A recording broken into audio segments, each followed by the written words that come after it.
Folks, there is no more fitting way, other than the fact that Oracle is Bob and Bob is Oracle, to kick off the biggest weekday night in history.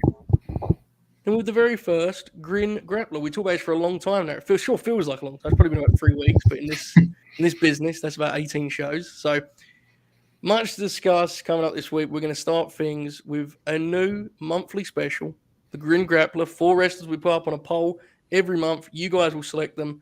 We'll break their careers into 3 acts, 2 matches for each act. We'll come here and talk about it. Now, you've all got these complaints. Oracle, Bob, Alex, I'm sure you've even got some. People always say we don't talk about Samoa Joe enough around here, right? There's not enough Samoa Joe representation. So we're going to fix that today. I have an expert panel. As always, Bobby, this is very much a concept that was born from your initial request that then I had sort of just forcefully turned into my own idea, right? How are you feeling today, my friend? I'm doing well. I watched all these matches earlier today. They are all actually pretty good. I enjoyed all of them, even the TNA ones. I'm excited to talk about them. There you go, Bob. Glad to have you here. I know you're the expert on Ring of Honor mid-2000s, so it's going to be great to get your thoughts on proceedings here. Oracle, you and I have actually shared some takes, right? Because I got particularly fired up about one match, and we'll get into it here a little bit later. This series feels like it's going to be right up your street, Oracle. Are you excited? Tremendous. Oracle, you are muted. You were originally Bob, but now you're also muted. That's usually a save for the historical Oracle gimmick where I forget to unmute myself. Yeah. But what I was saying is, I'm particularly excited for next month when we do Randy Orton. Everyone will vote for Randy Orton when we do that, and it's just you and me. Yeah. Watch the same match 6 times. Right. Yeah, I'm excited for sure. Lots to about. Alex, you're our guest of honor, so to speak, which is pretty fitting on this show, right? You're a familiar face to the Grinner Circle. You indulged me in Samoa Joe talk at the 11th hour of the world famous Grinnathon, so you were quickly invited back here. How are you feeling today, pal? Doing well, and I was happy to do it. I'll engage Samoa Joe discourse at any point in time. But yeah, we got quite the bevy of action to discuss, and I guess in my head it was always there is a clear breakdown of Samoa Joe's different iterations, so to speak, and it's not too much more clear than when you watch all these matches back to back to back. Yeah, even within certain acts, as we'll get into later, Oracle said it to me, and I noticed it for sure. There's a big shift even in the last act that we can get into and talk about. But as Bob said, there's something to kind of see in all these matches. If you haven't seen them and you feel like you've missed out, you can do that now and come back to this later. Do whatever you please. First, before we get started, I do want to give some love to Frank, who sent us a super grin during the late night grin, but that show was such a mess. I completely missed it. He said, Rampage ruled. I popped hard at Oracle's reaction to my super grin on the historical Oracle. Folks, if you would like to send a super grin, you can do the same. Streamlabs.com/late night grin. If it is about Samoa Joe, that'd be helpful. If it is just about Rampage, God bless, that's also good. Thank you for that, Frank. We appreciate it. Okay, let's get into things here. Act 1 of Samoa Joe's career is the act that most cases try to kind of, bump Joe up is built around, right? His fame prime in the mid-2000s, specifically 2005 is where both our matches come from here. Before we get into the specifics, let's kind of set the scene. Oracle, I've always loved your the way you've explained this era in terms of the aura of it, and the way these guys kind of had this reputation built up. Best you can, without getting into these 2 specific matches, kind of paint the picture of where we're at here in time for Joe as a professional wrestler. Go ahead. So at the time, indie wrestling was huge. Obviously Ring of Honor was kind of the center stage of that, but IWA Mid-South, CZW, all those places. Worth noting that I was only in middle school, 7th grade, 6th, 7th grade. But I was a frequent purchaser of magazines, and I had an older brother who was 11 years my senior who would tell me things on the phone to pop me and talk about how he watched things on shitty streams on his computer, and I was very jealous and stuff like that. So I was kind of secondhand with a lot of this stuff, but I was a big TNA fan at the time, Mm-hmm. and just like hearing about Samoa Joe and hearing about him through my brother through the magazines and stuff. You know, it was a big deal when he came in at Slammiversary, and immediately, even though the match was short, like you could tell, like this dude was a badass. Like he came out with the cool theme music comes down. It was Sanjay Dutt, I believe, Yes. right? Yeah. He beat the hell out of Sanjay for like 6 minutes. It ruled. Like, and that like kind of went through this whole thing of like I would basically tune into TNA only to see like either him or AJ. Yeah. And of course, as 05 went on, you know, TNA actually ended up being pretty damn good for a while. And I remember getting Bound for Glory 2005, my uncle getting it, and we got it almost solely off of the Joe Liger match, which isn't even that like Yeah. enthralling of a match, right? But like we were like so stoked for that because I had seen some Liger stuff from VHS tapes that my brother had given to me. So like you know, I'd kind of known the thing, you know, the hype for Liger and Joe. We were already big Joe fans, so I mean, at the time, dude, there was no like he was like the baddest motherfucker in wrestling at the time. And I think Alex can attest to this. He's 4 or Right. 5 years older than I am, so he definitely knows the vibe at the time with Joe. Yeah, speak to that a little bit, Alex. I was going to throw it to you next. Oracle, wonderful transition there on my behalf. You were watching here. I know we're getting to the Necro match. You're going to have a pretty colourful analysis, I sense. But yeah, kind of piggybacking off what Oracle said there, there's a real aura and reputation around this guy, right? It's a special time in his career, special time in wrestling in general. Speak to that a little bit. Yeah, for sure. The whole kind of piggybacking on what Oracle said, I was in high school at the time, and when I first discovered independent wrestling, like I'm pretty sure I was looking for Trish Stratus photos and came across a forum that spoke about this wrestling I'd never heard of. The three names I remember hearing first were CM Punk, Jack Evans, and Nick Mondo. But then, like, you know, being wrestling minded in the way we are, it's such an obsession that it's like, okay, I have to learn everything about this stuff now.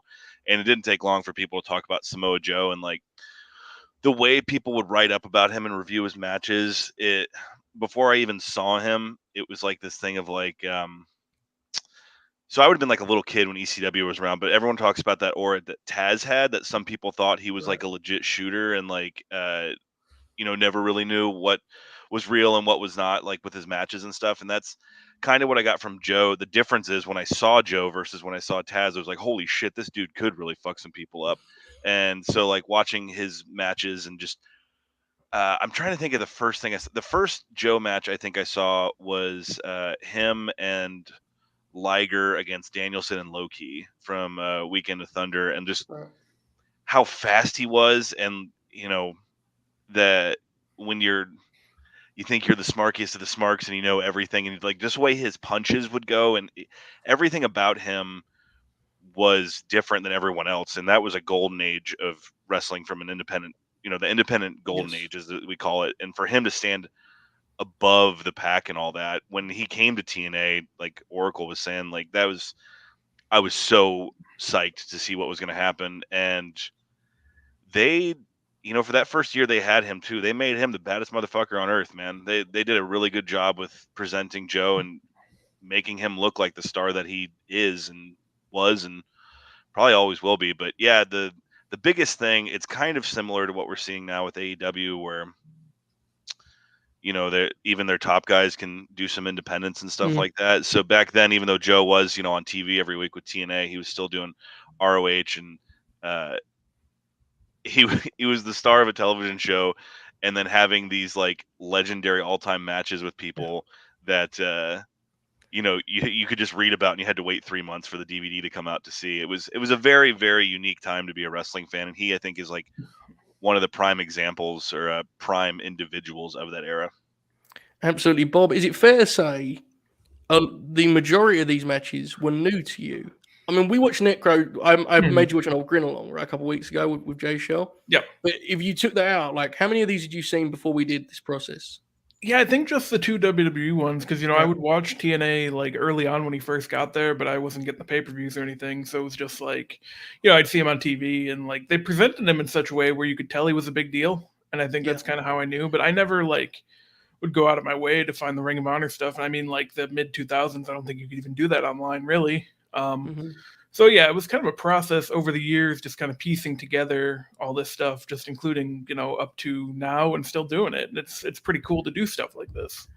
There is a trend I have noticed that I want to get into here tonight, and Bob can maybe give this perspective. I know Jay Shell is going to via her video message. The confirmed shoot will be appearing via video message, and I'm told that is an extended cut. So we'll be getting to that later. But I think there is a truth to those of us that saw him in this era greatly struggled to adjust to what he became. And there are fans that only knew him that way that don't fully get that.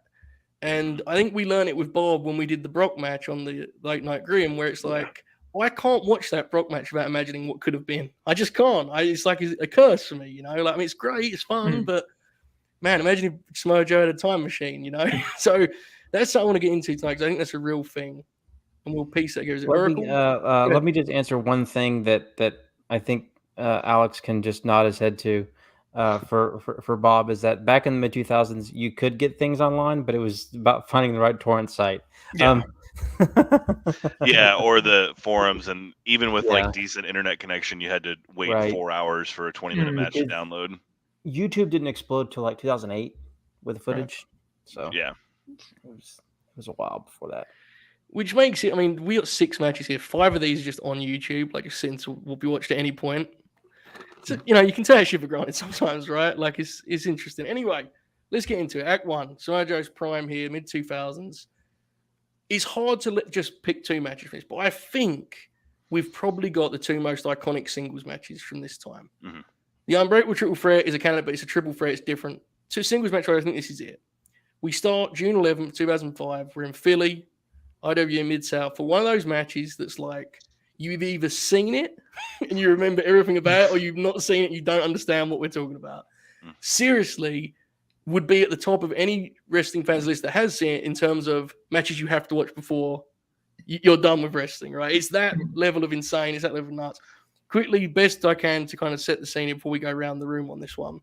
There isn't a kind of reputation of this match and the backstory behind it, of Necro supposedly taking advantage or being physical with some of the Ring of Honor dojo guys, right, and Joe's trainees. And there's always been a kind of some sort of mystery to how much of this is genuine, what we're seeing here, and how much isn't. If you watch the match, you'll understand why. For a little kind of bonus grin here is that CM Punk and Eddie Kingston are on commentary together with Prazak, which is just hilarious to look back on now.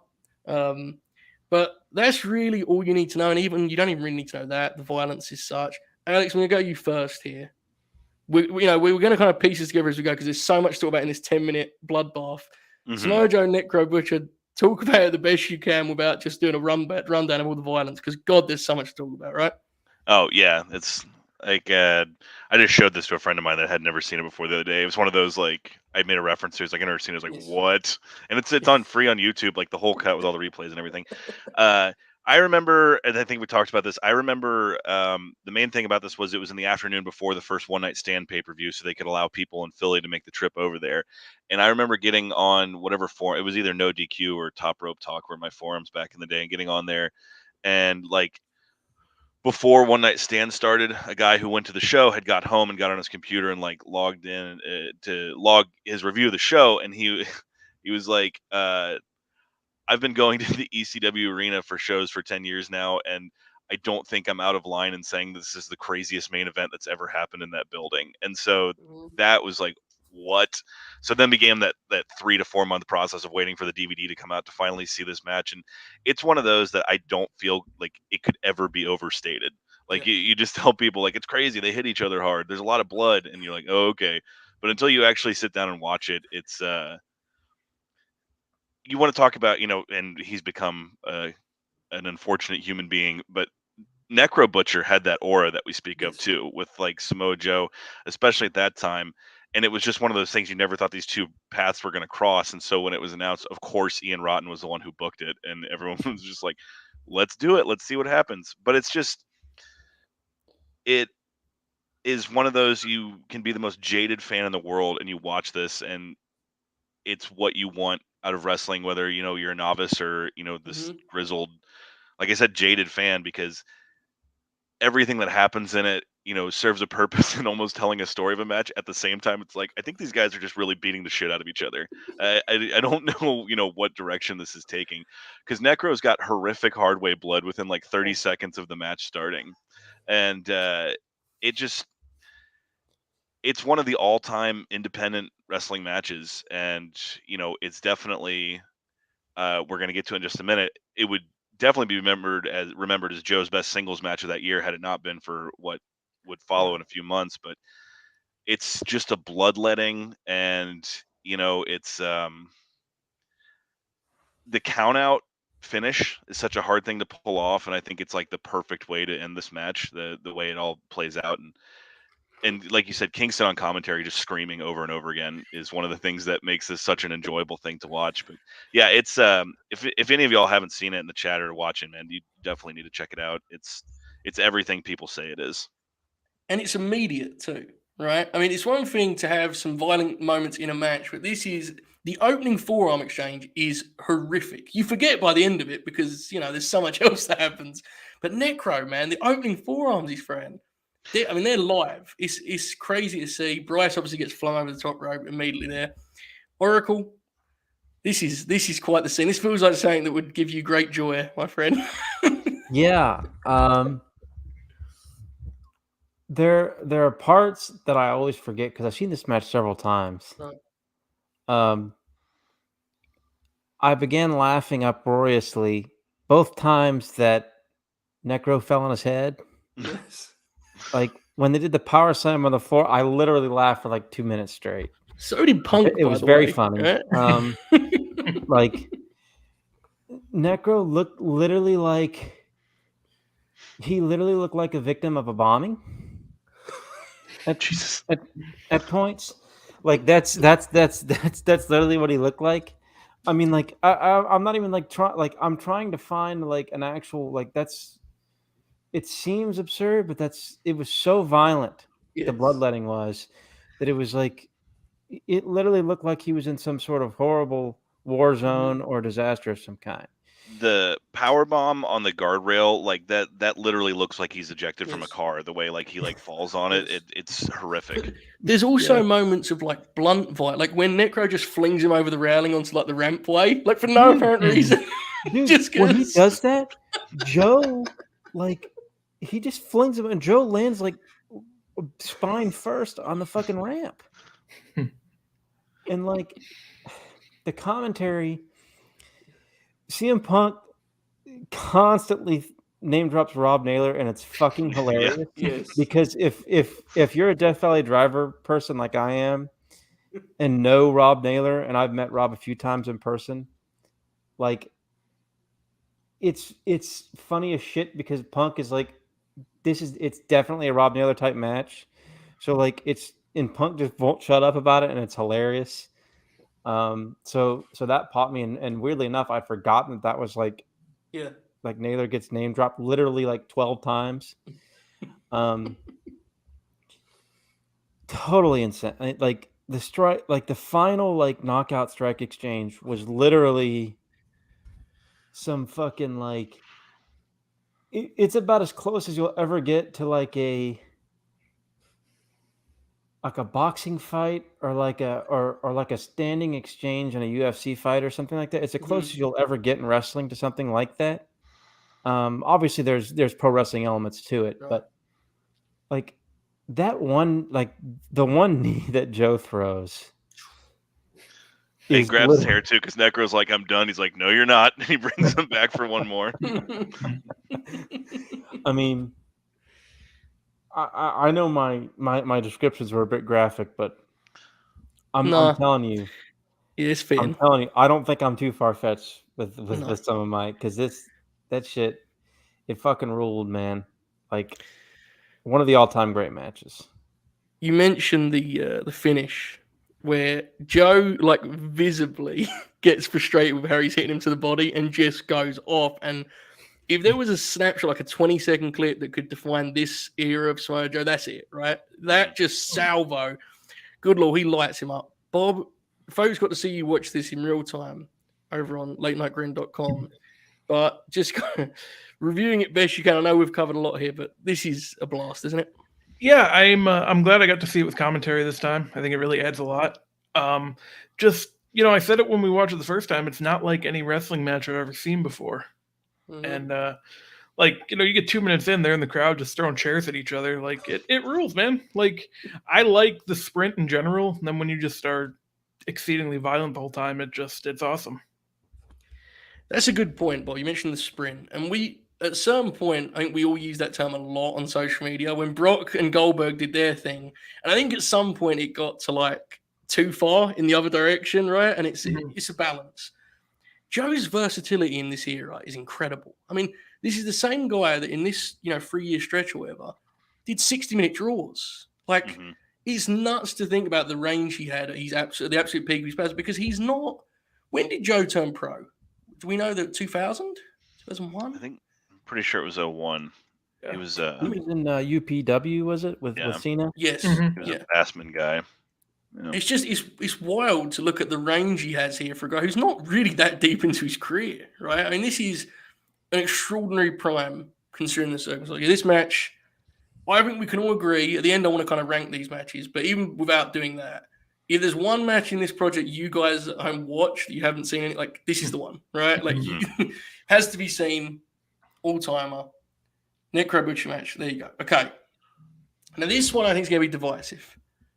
Because Alex, you frame that. I tend to agree with you, but you neatly frame that as like it would have been clearly his best singles match of the year, if not 4. And I know our friend the Oracle of Wrestling may have a differing take, so we're going to have some fun with this. But October 1st, 2005, New York, Ring of Honor, one of the most famous independent matches ever, right? A match that kind of defines that era of Ring of Honor. Just quickly to kind of set this up, because I think this is one that needs an awareness of what Kobashi meant to these fans. Effectively, they're watching, like, this is, I don't want to say this in the least insult way, because I love all these guys, but they're basically watching a product that is a living love letter to the shit that Kobashi did 10 years ago as a pillar and has been doing that whole decade and more, right? He's been extraordinary for years and years. He's like this mythical figure. There was recently the Through the Years podcast, THROH, The Years, covered this. And one of the guys was there.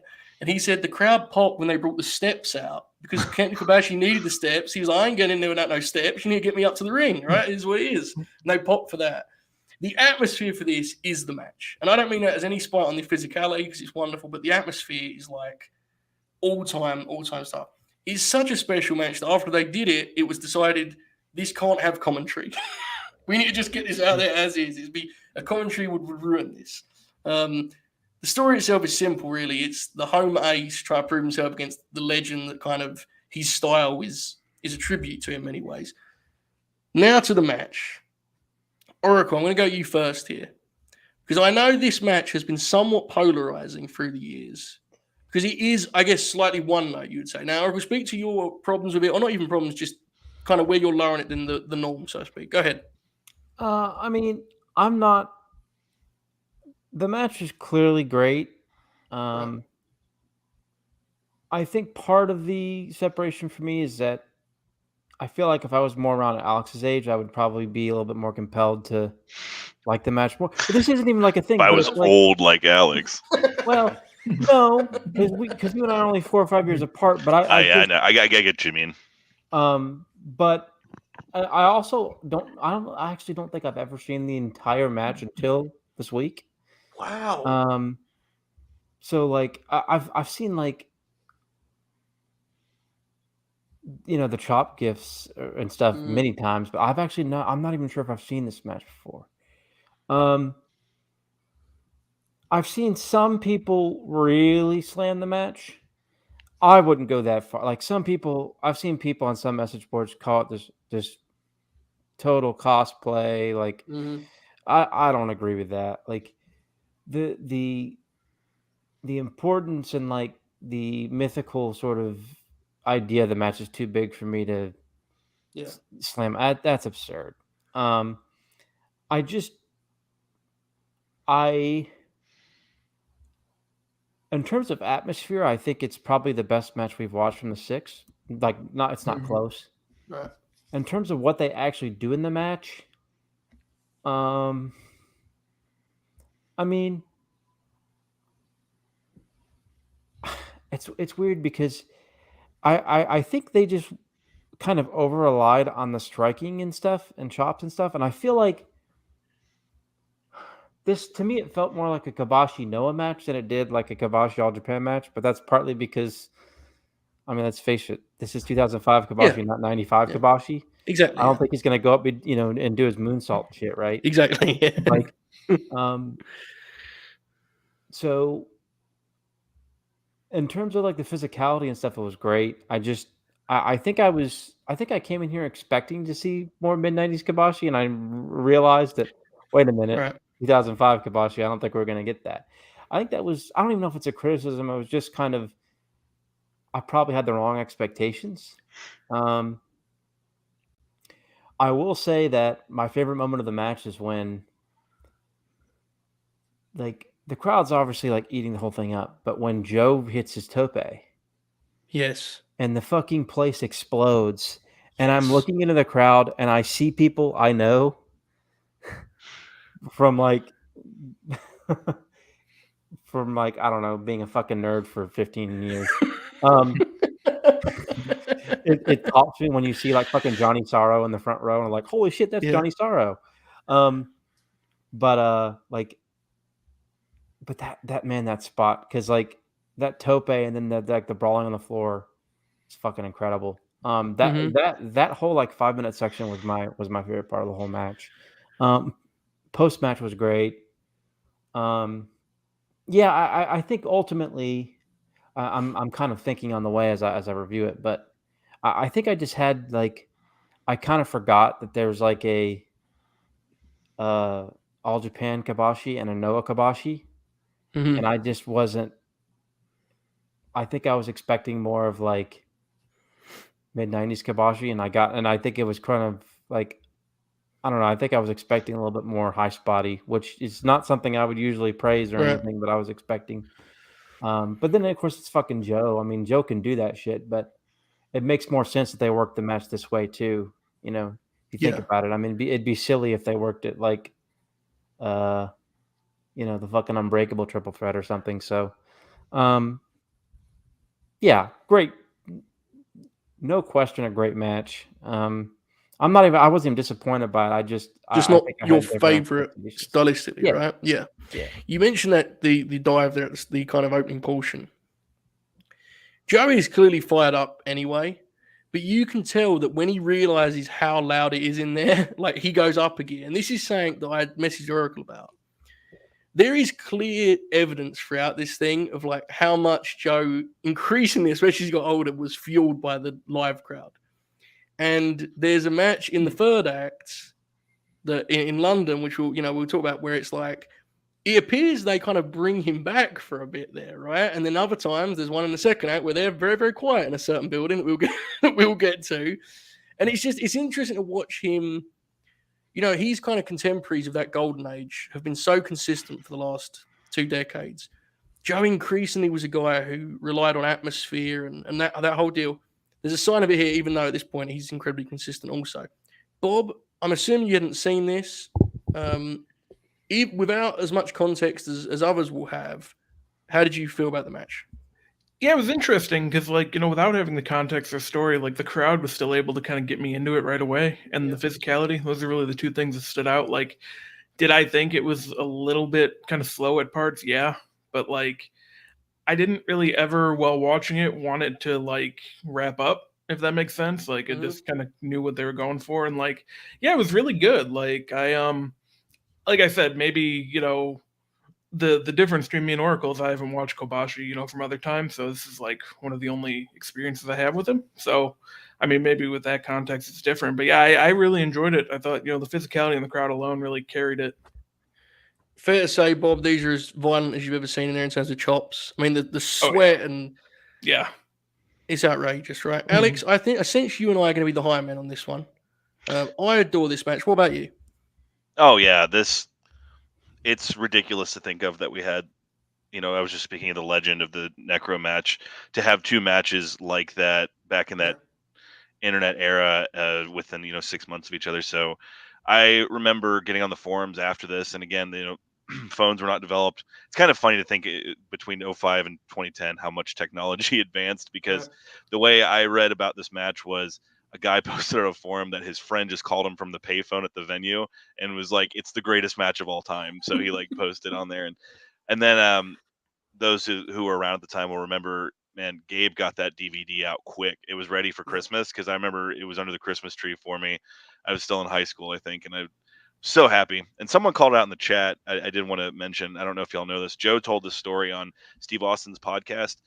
Kobashi wasn't aware he was going to be received as a hero, and he, like, the match he originally laid out was pretty much just short of him like throwing salt in Joe's eyes and bowing to the crowd and shit like that. Like, he thought he was coming in to be this foreign heel.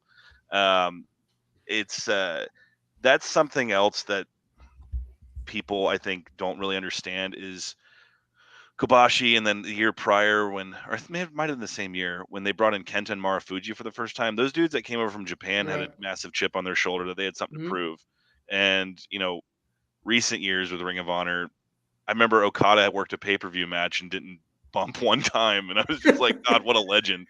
But it was a much different time, and so this happening, to me, this feels like the best No Mercy match you can have, or virtual pro wrestling, because Joe gets his stuff, he does all his classic stuff. Kobashi, spinning back chops, the half and half, the sleeper suplex, and then it's just in between there filled with holding B for strong attack, where you just like they're chopping each other and going at it, and it's so satisfying, because it's just basically, I remember at the time it was like, that's all you could want from this match, is just hard hitting, and then they do their big moves to each other. I think if they had tried much more outside of that, it would have could have risked throwing off like the mystique of it. Now, a lot of people forget too, Kobashi worked for ROH the next night. It was him and Homicide against Low Key and Joe. I forget which way round the partners were, but the match is very good. I just forget the combinations. But yes, you're right, absolutely. Yeah, and that one, kind of like what Oracle was saying, that one's a lot more high spotty, because you have Low Key and Homicide in there flying around and shit. And so I think it was the whole purpose of this Joe match was to be this big, just mythical happening, and it basically was. It's still this match that happened in a shitty hotel ballroom in front of 1,100 people is regarded as one of the greatest matches of all time. So I'm a very big fan of this. It's the DVD of Joe versus Kobashi is like one of the cornerstones of my collection. That's the other thing too. The title of the event being that adds even more. Right? It's tremendous. It's perfect. You mentioned about the way he's treated here, and like, I mentioned this when we were reviewing, when they did the After Ash shows, AEW last year. I mentioned, like, don't take it for granted how nuts it is that Minoru Suzuki comes out in front of 20,000 people in New York and they chant his like song. They do the whole thing perfectly. This is like the middle ground between where we are now and where like it was with WCW. And God bless WCW, but it was different, right? Like, it was different if you're Japanese talent. It was so. It's interesting that brought out Chono to be like world champion in fucking Macon, Georgia, and they're like, "What? These people don't know who this guy is." Exactly, yeah. And it was a different time. A fucking Chono worked a fucking shitty like 10-minute opener. It fucking sold out. Joe, I did want to call out real quick in that vein one thing in this, because you brought up Suzuki, and Suzuki just does his thing. Like, it's just Kobashi. There's this moment in this that I love because it's so genuine, and I don't know if I've ever seen it in any other Kobashi match, because they don't play to the crowd in Japan like they do here. There's this part where Joe's down and the crowd's just going absolutely apeshit, and Kobashi just looks around and he just points. He just does like a swipe of the crowd, and then like they just all start going nuts, and he looks around. He's like, okay, I guess that worked. And so it's so genuine that he's trying to like hype up the crowd, and that he's not used to doing it in that fashion. It's great. Yeah, and on his entrance, there's a great shot too. Right when he walks out for his entrance, there's this shot of his face of like, holy shit, this is different than I imagined. But this caterwaul of noise hits him, and he's like, what the fuck? And I love the contrast in the dynamic between these two guys. I love that Joe, as the younger guy, like wears all of his emotions at all times. Whereas other than those couple of moments we just referenced, Kobashi is just like, this is just another war for him, right? Like, it's what he is. Like there's some moments late, and ironically, the last match we're going to do, Joe has some of these too, where like he taps into this sense of survival. Because after the machine gun chopstick, like he's done. If you watch the match in like portions, after that, Joe has just like a couple moments of defiance, but he's finished. He's surviving. And like he grabs the rope on a kick out. There's that great kick out where he just like tries to get out from under him. You know, he kicks out and like squid. It's extra. I love that stuff. And obviously the finish, the big kind of defiant scream. Someone on Twitter recently said it's an NXT takeover finish, but good, which popped me. Because that's the real story. I mean, beyond the spectacular kind of chops and the head drop suplex, the story really is Joe is desperately trying to prove that he does belong here. And he does that. By the end, he's left kind of wishing he didn't try, right? I mean, he is in agony. I mean, you can see on his face, there's a great moment where he takes control and Kobashi's selling, and he just stands there leaning on the ropes. And you can tell, dude is in a bad way. Like, he's feeling it for sure. So it's one of those matches you watch, like those old Sportatorium shows. You can feel at home watching it that it's 150 fucking degrees in that building. Yes, like, you can just feel how hot it is. Yeah. I think Todd Sinclair has said, like, because there's a famous, the promo after that Joe where he's fucked up, his chest is. Todd Sinclair said he sat there for like half an hour, just frozen, like his body was done. I mean, listen, man, he'd done 16 matches with CM Punk, but this was something different, right? Yeah. This was the shit they aspired to do. So it's a classic match. That brings end to our Act 1. Quickly before we move on, a couple matches that I think are worth mentioning. The Punk trilogy, obviously, especially 2, I would say, is the kind of gold standard there. The Aries matches, which will be relevant in a second. Unbreakable, Singles of AJ at Turning Point 05. Any others for you guys come to mind that you would recommend from this kind of era of Samoa Joe? Yeah, the Monty Brown Rhino triple threat from. Oh God, yes. I was at that show.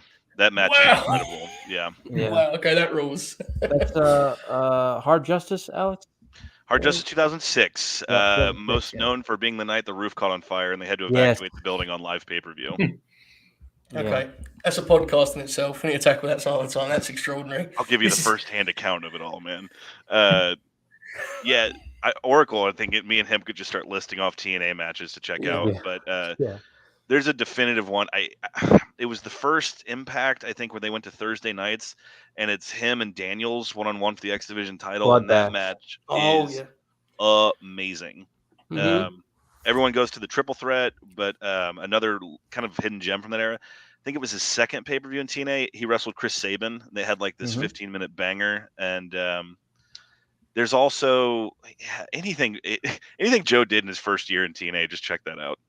Yeah, the Daniels match is where he actually has the blood in his towel for like the next month, right? He has it in the AJ match. He still has it with another one. The elimination match from Genesis 05 where Christian debuted. That match fucking rules. Where Joe turns on Daniels at the end. Oh, is that like the Survivor Series style one? Mm-hmm. Yeah. Oh my God, I didn't see this. From Bound for Glory 06, it's one of the weirdest matches on paper because Joe's in it, but it's Raven, Joe, Spike Dudley, and Abyss, and like rules. A Monster's Ball, and it fucking rules. It's fantastic. Jake Roberts is the referee. Oh God, yeah, bless Jake. Yeah, he has an interesting night, doesn't he? He does. An interesting night.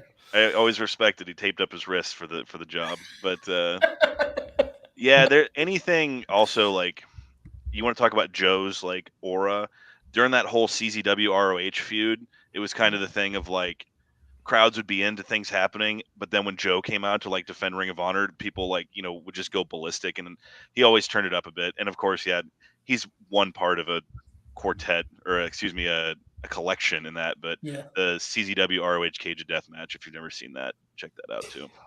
That's a match that I was shown not long after it happened, and it fucking rules. The spot where Necro runs over the... That angle is just all-time great stuff. Okay, when would you say this act ends? I kind of feel like when Joe actually wins the belt is when it kind of the end is nigh at that, because the defenses with Booker, all that stuff doesn't click. I think it probably could be before that, but I would say my timeline was like when he actually wins the title. Now, what do you guys think in terms of when you put a bow on this era for Joe? I probably am a bit more cynical in that regard, because to me it's like when he lost to Kurt, that was like Genesis 06. That's kind of like, to me, the bookends are when he wins the Ring of Honor title and when he lost to Kurt Angle. That's like one of the most legendary runs that a professional wrestler's had ever. That's kind of the way I view it. I remember him sharing at least one pay-per-view main event with Christian that I really like in 07. That's why I kind of 07's. Fuck, I always forget that Oracle can give me a run for my money with TNA trivia, but yeah, it was Destination X 2000. Is it 7 or 8? 7, yeah. Because that's the one that they did the first Elevation X match, right? Yeah, with AJ and Rhino. Rhino has an anxiety attack on live television. Yeah. Yeah, that's another show for another day. The Rhino Grin Grappler. It's around that time. Oracle, any specific read on kind of when you'd put a bow on that era of Samoa Joe? What do you think? I mean, I think I think Alex has a pretty accurate, I may go a little bit more into 07, but, yeah, I mean, I think that really just kind of 04 through 06, the entirety of those 3 years, I think would probably be the best description of his peak and prime, where he was legitimately. I mean, I know Danielson is probably the other one that you could probably discuss, but Joe was probably the best wrestler of the entire world in that 3-year stretch, or at least arguably, right? Other than him and other than Danielson, there was nobody else who was in his category. I don't think, or at least not quite that much. Indeed. Okay, before we move to Act 2, let's throw it to one of our video messages. Folks, get your popcorn for this one. I'm told it is extended, it is lengthy, it is detailed. I was told you cannot watch this before it happens on the air, so I have not seen any of it. It is, of course, the confirmed shoot with his take on Samoa Joe. Here we go, folks. Look, I don't care what he tweeted. Yeah, I mean, I think it sucks too, but I've told you time and time again, we're not responsible for the things that he tweets. Well, I'm sorry you feel that way. Well, that's fine. You'll hear from our attorneys. Fucking O'Neill, man. Oh, hello. I was asked today by my British friend Joe Holbert to comment on the professional wrestler known as Samoa Joseph. Now I, Matt C. Shoot, on Twitter at ConfirmShoot, as you know, am a foremost historian in professional wrestling. Currently, I'm working on a project that is basically an encyclopedia of professional wrestling. So what I would like to do today is read the entry that I've written on Samoa Joe. I feel that would be the best use of my time on this program today. So here we go. Samoa Joe is an American professional wrestler and color commentator. During his career, he has worked for WWE, Total Nonstop Action Wrestling, TNA, and Ring of Honor, ROH. He established himself in ROH from the promotion's beginning in 2002, holding the ROH World Championship for a record 21 months, from March 2003 to December 2004. Upon joining TNA in June 2005, he embarked on a 19-month-long undefeated streak and went on to hold the TNA World Heavyweight Championship once, the TNA X Division Championship 5 times, the TNA World Tag Team Championship twice, and the TNA Television Championship once, completing the TNA Triple Crown and the TNA Grand Slam. He also wrestled internationally and on the independent circuit for various promotions, winning several titles, including the GHC Tag Team Championship with Magnus in Pro Wrestling Noah, and he was an inaugural NWA Intercontinental Tag Team Champion with Keiji Sakota in Pro Wrestling 01. He left TNA in February 2015, briefly competing again in ROH and the independent circuit. Joe officially debuted in WWE's developmental territory, NXT, in May 2015 and signed a full-time contract with the company in June. He went on to become the first ever two-time NXT champion and the co-winner of the inaugural Dusty Rhodes Tag Team Classic with Finn Balor. After joining the main roster in January 2017 and being assigned to the Raw brand, he headlined several WWE pay-per-view events, now known as Premium Live events, and contended for the Universal Championship, and later the WWE Championship during his time on the SmackDown brand. In March 2019, Joe won his only title on the main roster, the United States Championship. Following several injuries, he became a color commentator on Raw. He was released from his contract in April 2021, but was re-signed just 2 months later to be an on-screen authority figure on NXT, and shortly after would return to in-ring competition to win the NXT Championship for the third time in his career before he was released once again in January 2022. So that best sums up the career of Samoa Joe. I consider myself a fan of the man, and I look forward to seeing what he does should he return to the professional wrestling world in the future. Thank you for your time. I hope you enjoy the rest of the program. Once again, I am wrestling historian Matt C. Shoot. You can find me on Twitter at ConfirmShoot. Have a wonderful day. You know, try and do something nice around here. You know, like you try. It wasn't my fault. We started in March. Joe was it. It is what it is, right? I don't know. Try your best around here, folks. Any comment on what the wrestling historian Confirm Shoot just offered us there, guys? No. Fitting response. I respect that. Right. Okay. All sounded factually accurate. Yeah, it was accurate. He took. Do you notice the pleasure he took in the multiple injuries and the second release and such? I did it. I sensed that. Okay, let's move to Act 2 here. Now, this is a time basically defined by a lot of creative struggles, it's fair to say, right, on both the promotion's part and individually it's on Samoa Joe. It is very telling, I would say, that our matches here, one of which is not, even particularly memorable, both come from about a month of each other. It is that weird summer of 2012 in which TNA came back to life inexplicably before dying again. Alex, you have first-hand experience of the first of these matches. We're going to get into here. But before we do, I sense how much of this time of TNA was you watching, Alex, when this kind of weird Hogan up and down, all that stuff? They got me back for the summer here. I had taken, I think for a while there, I would try to watch Bound for Glory every year. But like after 06, I kind of tuned out. Early 07. But anyway, I don't know if I was watching weekly, but I was keeping up with everything that was going on, going into Slammiversary, and then it is weird just to think about. It was literally just like a 3-month stretch where they, this sounds so weird now in 2022, but like it was the Bully Ray Austin Aries match that got me back because they had like this banger on pay-per-view, and yeah, I was around for a few months paying attention to everything that was going on because it seemed like they had figured some shit out. And at this point, I'm pretty sure we can just say that was by accident. It's a fascinating time. I don't know. I don't know how this happened. I don't know why it happened. Bruce Pritchard, I'm sure, takes credit for it. But here we are. We're in June 2012. We are in a show that, Alex, you attended, I'm pretty sure you said, right? Slammiversary, the 10-year anniversary of this promotion. Well, anniversaries is weird. But that's the way they brand it. Leave me be here, okay? It's got to be one of their top 5 pay-per-views they've done. And they have real fans there. You've been one of them. There were many people at this event, which makes it immediately a kind of exclusive list. Now, here's the thing with this. This is a rematch of very famous matches. Obviously, Aries was one that ended Joe's historic Ring of Honor reign. There are elements of this that I forgot, though.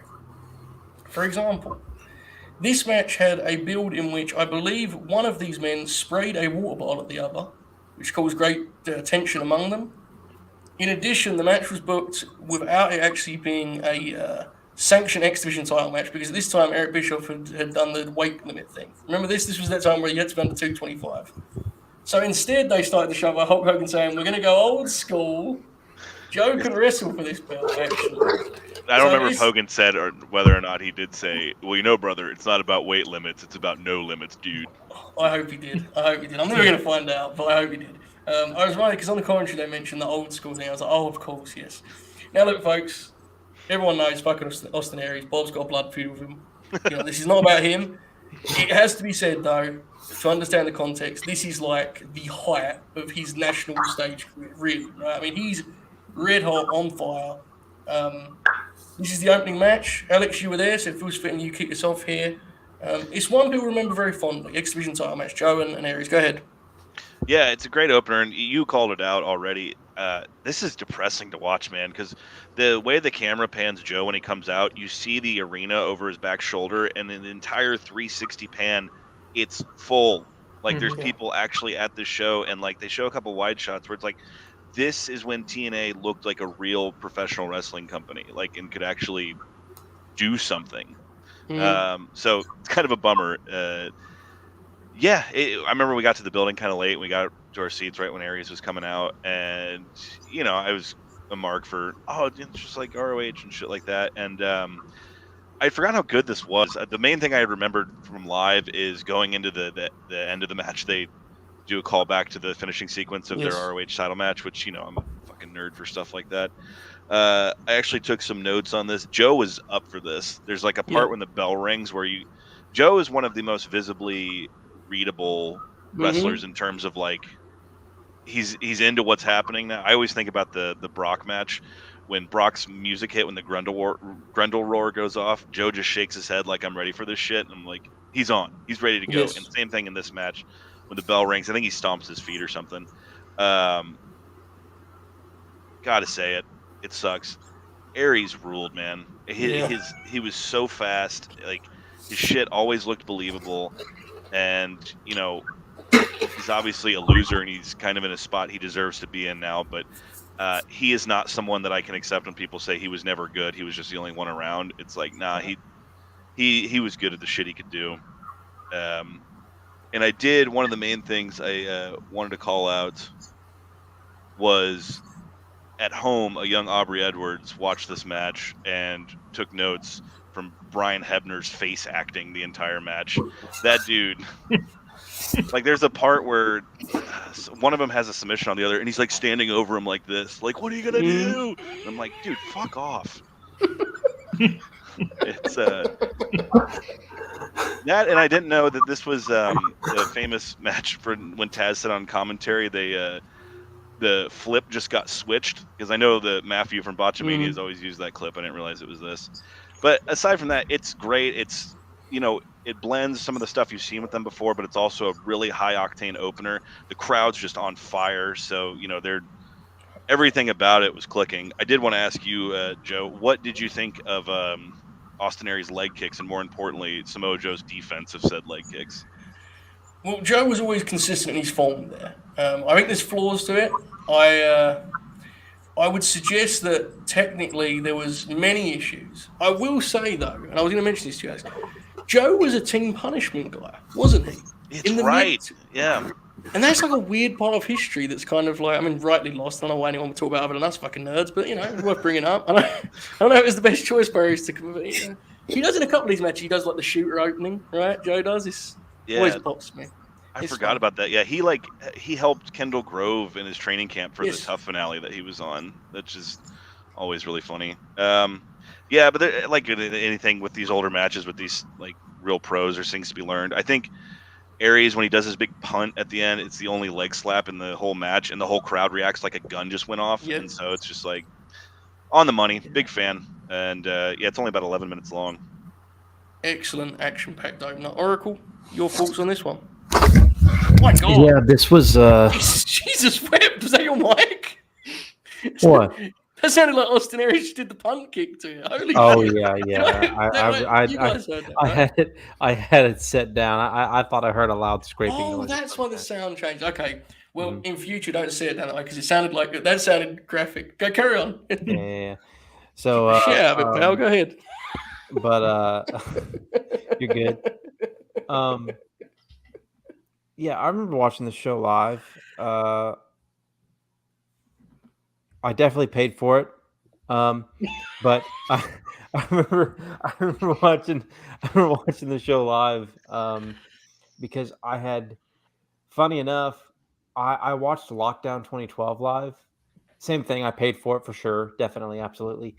And I did not watch Sacrifice live, but Dylan had told me about the Aries Bully Ray match. And I watched it. I was like, this fucking rules, because there's a famous spot in the match where Aries like takes like a flying back bump onto the fucking like barricade. That's like insane. And like Bully works his match or works his back the whole match. It's great. So I watched this whole show, Slammiversary, and this match was like the perfect opener. awesome match. Like Alex said, Joe was on. You could tell he was on. There's confidence there. There's excitement in his work. He was hitting things really well. Like it felt like he was alive again. Because if anybody had, is familiar with 08 to like 2012 Joe, like his enthusiasm is like never there because TNA killed a lot of people's spirit. There's a match where he's with Magnus, and it was a pay-per-view match, and Joe realizes it's the go-home sequence and just starts walking to the back. It's one of the most depressing things I've ever seen. I mean, in fairness, think of what you just said. In a tag team match with Magnus, like, well, you get what you get, I suppose. That's a multiple-time NWA World Champion, sir. Yeah. I guess I was owned in that case. He won in the end, bro. He got the 10 pounds of gold.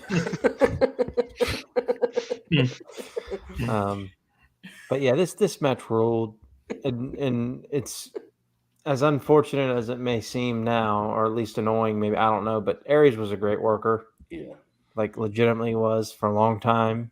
He's just a fucking idiot. Which is unfortunate, but yeah, he was great in this. This was the best run of his career. Joe had just, I don't know, he was just on here, man. It felt about as close as you could get. Yeah. It's probably like one of his best TNA performances after 2006. He was just I think hitting all kinds of great shit. Like, yeah. good near falls down the stretch. Just a great match. There is a noticeable difference in like he's like uptick when he'll like do the explosive kind of sequence, Joe. You can tell that they're more like sparing than they were before, right? Like he has got a picky spot, so you can see that. But most of the stuff is still there and looks great, as Oracle said, because part of it is, as both Alex and Oracle said, and I kind of touched on earlier, he definitely is a guy that this setting, this atmosphere means it matters to him. We're about to do the next match, and there's a very different vibe to Samoa Joe in that building. He's feeling it here, man. You can sense it. And there's also, I think, definitely an element of like, he wants to, he knows Aries is the guy they're going with, right? And that's fine. But there's definitely an element of like, he wants to kind of prove, I'm still here. Like, a lot of guys have come and gone, but I'm still here. He takes some insane bumps late. Like, him getting up the crucifix the way he did at this point in his career, it popped me. Tremendous deal. Bobby, you're obviously great friends with Austin Aries, famously. You and him share history. You're probably working spring break next year. What did you think of this match, pal? Actually, I mean, I didn't hate it. Like, as an opener, it's very good. Kind of gets the crowd going. First thought that I had was like, holy shit, there's so many people there. So that really adds to any TNA match because 95% of them are in front of 400 people. But yeah, I mean, I enjoyed it for what it was. They kind of played the hits, kept it short enough, and I think kind of in the end, Aries winning is the right decision. I mean, he's the guy they're going with, like you said, and Joe made him look good. In hindsight, it was the perfect win to set Aries up for the option C business they did, right? Because he's a heavyweight guy with main event credibility, somehow still left. So it made a lot of sense in that regard. Yeah, it's tremendous. I mean, it's honestly, and I know some people get mad about this because reasons. This match is kind of a lost art, man. Like the actual pay-per-view opener that doesn't just go completely bonkers, Mm-hmm. It's tremendous. What was the best match on this show, Alex? Was this it, or was it the tag match? It was Hernandez and Kid Cash, man. No, that was the match. That was like just a graphic, right? There was no build. It was just like Hernandez is back. He's working Kid Cash. Enjoy it. Yeah, we're in Texas, and we still might want to push this guy someday. So got to do something. Yeah, it was either this or the tag match. I remember there was some hardcore match that like was decent, but the crowd was just that was Bully Ray and Joseph Park, fire. where Abyss does a really good job of like being Joseph Park and like acting like he can't work because he's Joseph Park. Yeah, I just remember like I thought it was fine, but the crowd was just melting for it. But yeah, probably either this or the tag match. Like Rob pointed out, we said the show was like legit a sellout, and I remember getting there and just being shocked. And then they ran the same venue 2 years later and couldn't fill the bottom bowl. It was the tale of TNA right there. Wow, what show was that for? Was that Slammiversary again, or was that a lockdown? Slammiversary 2014, where they brought in the the Von Erich spawn, Oh, and man, I remember Lashley was on that show, and I think if I remember correctly, that's when world champion Eric Young was a thing. Yeah. yes, that was when they did the deal with MVP was supposed to wrestle Eric Young. He couldn't. Lashley did like Double G wrestled Joe and then won the belt, I think was what they did. It was something that was like a moment for Lashley, I recall. Yeah, it's wild, man. This ain't a show about TNA, but like there was an opening here. There was a window. I'm telling you guys it happened, but you would never know in history, would you, unfortunately? Well, the thing is, like, there were multiple windows for TNA, and they messed all of them up. But yeah, this great pay-per-view opener, and I agree exactly with what you said, Joe, about like the mold now has become. I always think of that Seth Rollins Miz match from a pay-per-view a few years ago, where it was like 20 near falls in the opening match, and it's just, oh man, 10 minutes, get into your business, just get the crowd going. Yeah, absolutely. You're right to say there are many openings. This one's hilarious because this is after most people have like, wrote the death certificate, right? It's long gone. They had a chance, but it is what it is. This was the one where everyone was like, wait, what's going on over there? And then by the time they got over there to inspect it, it was like, oh yeah, this is what I thought was going on. It is wild though to think about the fact that them going with Jeff Hardy to take the belt off Aries at the time was like a backwards move. And the idea that now we're still talking about Jeff as like a TV star and a big, like, what the fuck? What happened to wrestling? It's lost its mind. Anyway, another podcast for another day. They're staying in 2012. We're going a month forward. This match stood out to me and I was looking for options in this era because it's slim. Slim pickings is what it is. This is obviously a famous rivalry. The matches themselves, I think, are a lot more mixed than people actually remember. That's just my read on it personally. It's 2012, the Bound for Glory series, an iconic tournament series here. We're at the Impact Zone, Destination X. And actual, to be fair, one of the other great pay-per-views they did, because this is the show where they do the coronation at the end. And then within this show, there's a hidden away Samoa Joe Kurt Angle match that gets about 15 minutes and got 3 3/4. And I was like, let's see what this is.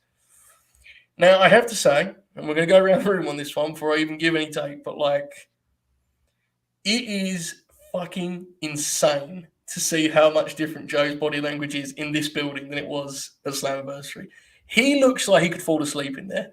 And that isn't to say this match sucks or like any. It's so obvious that it's just another day at work for him compared to being like a real moment. And it's a bummer, man. Like, I love this kind of setting for TV, but for pay-per-views at this point, it was tough. It really was. Bob, I'll go to you first. A famous rivalry, one that everyone that hasn't seen the TNA stuff, that everyone knows about this, the headbutt. 6 years later, what did you think they produced here in 2012, Bob? Yeah, I didn't really care for it.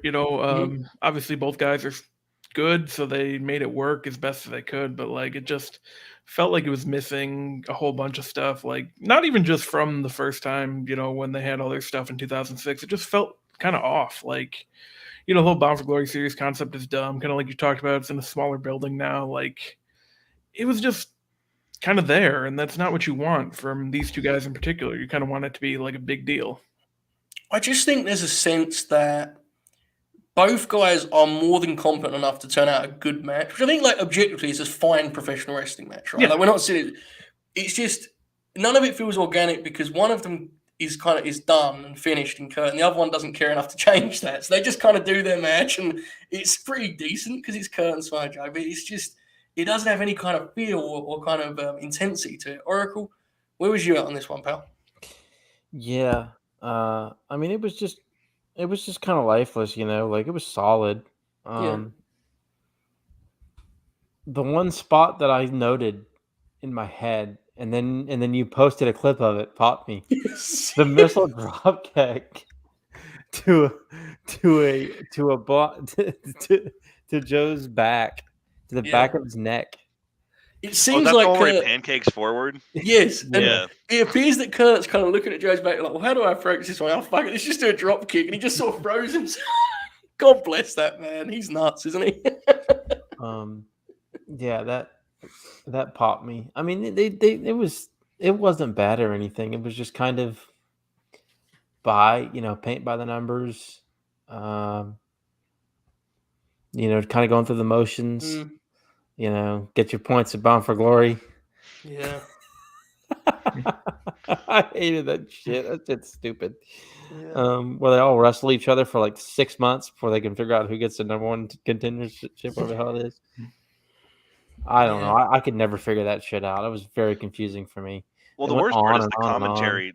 Like the commentary keeps stressing, like if you get a pin, you get this many points, you get this, and it doesn't play into the psychology of the match at all. No. And so it's just like the commentators sound like assholes. Right. It's such a simple concept. Why do they have to do the pinfall submission thing? Just do wins, man. And why does it have to be 20 points and all this shit? Come on, like just have like 5 points for a win or something. I don't know. Why does it have to be 4 months long? Why Because do no it? one will see that coming, bro. I actually don't know if this bullet should be. I think this may be an Eric Bischoff. I think. I can't do a Bischoff impression, so I just had Fair. to. Yeah. I think he may have even more this one, which means it must be his because he certainly doesn't claim a lot of shit that is his. So, yeah, I kind of co-sign what you said, Oracle. It's just there's one moment that bummed me out where when Joe does the leg lariat off the middle rope and he like sets himself and like Mike Tenay clearly hasn't seen him do anything like this in years and reacts to it like it was like Yoko doing a dive. Like it's like fuck man, like, that used to just be Samoa Joe. Alex, did you enjoy this more than us, or are you kind of on the same line we're on here? Yeah, it was a house show main event type match. My notes here: Bound for Glory series, LOL. This was my least favorite Samoa Joe hair era, where he just had like the mohawk that was just kind of piled. Not a fan of that. Angle has this ridiculously stupid logo on his trunks. It's supposed to be the Olympic logo, but spells Angle, but it's like not balanced, so it just says Age NL. Like it's ridiculous. Borash on commentary announces they're running Bound for Glory in Phoenix, and he throws in, "We've run 500 other cities." No, you haven't. But now we're coming to Phoenix. Yeah, Joe. Like, I have my note here. Joe is spent. It's like, yeah. I resent the notion that he could never. Everyone always points to that match with Sting. Like, he could never go again, and we just saw it. 4 weeks before this match, he could. It's just his motivation was always just, varying. Someone had a sign in the crowd that said Joe versus Angle 8. There should never be a situation in which you wrestle each other 8 times on pay-per-view. Save that shit for the house shows. And then when Angle gives him the Angle Slam, it got pretty scary because Joe kind of went head over tea kettle, and you can hear Angle correct it and like probably just tear his back again because he's like and pulls him back around. And I did really enjoy, as lifeless as it kind of was and how dead the crowd was, I liked the idea of the finish, how he trapped his arm and then he didn't allow him to get to the ropes. But watching Genesis 2006 live and the literally almost on par with Joe Kobashi aura that was around that first Joe Angle match, to see it in 6 years become this. And I liked their Raw match. I thought that was a fun tribute. But in the same company, for them to have a match that did their record business, their record buys ever, to just become this meandering middle card match that the crowd is really only giving a Pavlovian response to. This is awesome. And it was a bummer. It was a bummer to watch. I have to say, and kind of piggybacking off what you said there about the idea that, he did that one spot and he was doomed. And it's like, honestly, watching this match, if I didn't have the match prior, I would have said with confidence Joe had nothing left to offer. Mm-hmm. He looked like he clearly knew what he was doing. Again, I want to stress this match isn't bad, but like his stuff looks so flat, and it's the motivation part. Now, look, don't be wrong. I'm sure it hurt what he did against Sting. It was dumb. We understand that. But I truly believe his decline was a lot more gradual than we remember, because there's such a long time where he doesn't give a shit, and this is a perfect example. He kind of sleepwalks to a fine match, but he looks like a shell of the guy we saw a month before, let alone 6 years before. So, yeah, it's a shame. I doubt we have anything else to kind of touch on from this era, right? I mean, this was the second best I could pick out. It's tough, man. It's a shame. Anything else to add on this Act 2 of Joe's career? I would feel bad for people that this was their entry level. Not bad, but you know what I mean? Like, I would want them to be like, well, just go back a few years and we'll be fine. Because he was still solid. It's just like you said, Joe, it just became evident. To me, it became evident when TNA didn't give a shit about utilizing him anymore. He was just like, all right, we'll see how this goes. And they're few and far between, but there are some hidden gems from this era. Oracle, Bobby, anything else to add here before we move to Act 3? Nope. Okay. The Nation of Violence Joe was bad. Is that when he painted his face? Yeah. Mm. And then they did the ninjas deal. Remember the ninjas deal where they had him kidnapped and he just came back without any explanation? I forgot about that. TNA. Yeah. I mean, look, you just did the Russo bit, and I'm happy to get through shows without ever talking about him, but it is relevant. Like, that dude fucking, what a buffoon, you know? Like, he actually saw nothing really in Joe. And it's like, mate, it's the equivalent, you know, it's insane, right? Like, it's such a shame. I mean, literally, Alex, the timeline that you laid out as the end of his first act, he's like Russo's running TNA. He's the second act. Genesis 06, he's in it, just comes in there, right? So I started at the beginning of this year, and it's been a struggle. I'm trying to watch all of WCW 2000, and that guy, man, yeah, there's a psychological study for you right there. Yeah, there's a lot of bad wrestling that gets the easy comparison of WCW 2000. And listen, until you've watched it, that shit is insane. Now, it's more fun in some ways than some of the stuff we said there, but in a very different way. Now, I mentioned earlier how different I think the experience of Samoa Joe is for people that met him in our third act here. And Bobby kind of gives us his own, and we're going to get into it more. I send us to Late Night Grin star Jay Shell Nicole, who has her own take on Samoa Joe. Here we go. Let's see what I'm assuming this will not be the Wikipedia entry. I'm assuming this will be an actual sincere opinion. Here we go. I'm throwing it to her now. Here we go. Hello, y'all. What's up? I hope you guys are enjoying the series on Samoa Joe. I was asked by Joe, Mr. Joseph, how I felt about Samoa Joe, what things remind me of him, what comes to mind when I think of Samoa Joe. Being honest and being open, you guys know how recent I am in terms of watching wrestling. My keen memories come from Samoa Joe entering NXT. I did watch some of his TNA stuff, but kind of barely. I kind of heard about him more so once he got to NXT, and then I looked back up into his history. But the NXT stuff, oh my gosh, I was always so compelled by what he was doing. And even looking at his matches with Brock, and that SummerSlam interaction that he had with Strowman too, like that whole Fatal 4-Way, Fatal 5-Way, whatever it was, that's really memorable to me as well. And I honestly think he did some of his best work just working as a big guy in WWE and them letting him work as a big guy. Like, obviously he's still very athletic and everything like that, but he was tossing dudes around. He was extremely brutal, and when they would just let him loose like that, it would really work. The latest run of NXT didn't really work for me at all, but that's not his blame at all, of course. It's more so on the company. But the stuff he did in NXT, like when he was a heel in NXT, he was brutal. Time and time again, he was just that guy. And that's what I remembered of. That's what I'm reminded of whenever I think of Samoa Joe, is him entering NXT, tearing the house down, turning heel, never looking back, and just being the most brutal and violent guy on the roster who would beat anybody's ass. And that's exactly what Samoa Joe is to me, a guy who will beat anybody's ass, no questions asked. So, yeah, that's my take on Samoa Joe. There you go, folks. And that pretty neatly sets us up for Act 3. In 2015, Joe finally exited TNA. His last visual was him like chasing someone up the ramp at Wembley Arena, which is incredible to think about what they're about to do. Right? It's wild to it's strange. He had a kind of comeback of sorts. He had some nice matches in Ring of Honor. He did some nice stuff independently, but then as he got his kind of groove in NXT, the reputation of Samoa Joe kind of rebuilt. The match we're about to do here first is kind of the season finale of that process. Before we get to the match, let's talk about the time. Bobby, you mentioned your perspective.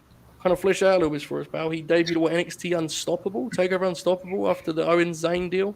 Yeah. Piece the whole thing together best you can, Bob. Yeah, I mean, it was really cool to finally see him in WWE because, I wasn't really watching TNA. I still knew he was there, and it was kind of like, he was a guy where it was like, it'd be cool to see him there at some point. Maybe now that NXT's doing all this stuff, maybe he'll get there finally. But like, it also might be too late. And then he came in, and just his NXT run's really good. Like, the main roster run is what it is. There's a lot of factors there, but the NXT run is excellent. And I don't know that it really gets talked about as much as some of the other people. But start to finish, it's good stuff. He's also a big one in terms of like historical significance because he had that weird contract, right, where he was like, "You're going to work TV and like independence," and then The story is that they saw the T-shirts that dude sold. I was like, well, maybe they'll cut the independents out. You can work Largo instead against Nowhere Jose. Anyway, enough about that. Alex, memories of this time as Joe kind of returned to the wider wrestling world for a few months and then went to the machine that people didn't think they'd ever see him in. What do you think? Yeah, I remember the ROH comeback, and I remember specifically during the NXT, he had debuted, and when they were still letting him work independents, I saw Samoa Joe wrestle in a church gymnasium in San Antonio against one Keith Lee in front of about 40 people. It was the same night that Conor McGregor fought Chad Mendez. I just remember that because it was wanted to get home to watch that, and Joe was like already in NXT, and for some reason the promoter had him come out to CM Punk's AFI theme song, and so like I'm just sitting there, and it's one of those indie shows I'm sure y'all have all been to that like there's like a dozen empty seats between you and the next person, and so I'm just like looking around this empty church gymnasium like what the hell is going on. But it was a good match. It was before Lee got signed, obviously. It was just exciting. At that point, I felt like I had kind of tapered my expectations as far as like, because kind of watching him in TNA and what was perceived as a decline and whatnot, and especially with what NXT was doing then with like this god tier work rate promotion shit that they were doing. I was just, I expected them to use him like maybe as a manager or a hired gun or something, but then it became evident pretty quickly into it that he could still turn it on. There was even, I mean, I think it's a forgotten match for understandable reasons. As you said, if you did like the greatest NXT takeover matches, there's a lot of spectacular and but even his match with like Corbin, it was like, oh shit, Joe's still got some juice here. Like that was, effective pro wrestling. Again, we'll get to the match here. Oracle, memories of this time leading up to our first match of this act, just Joe kind of being back involved in this scene.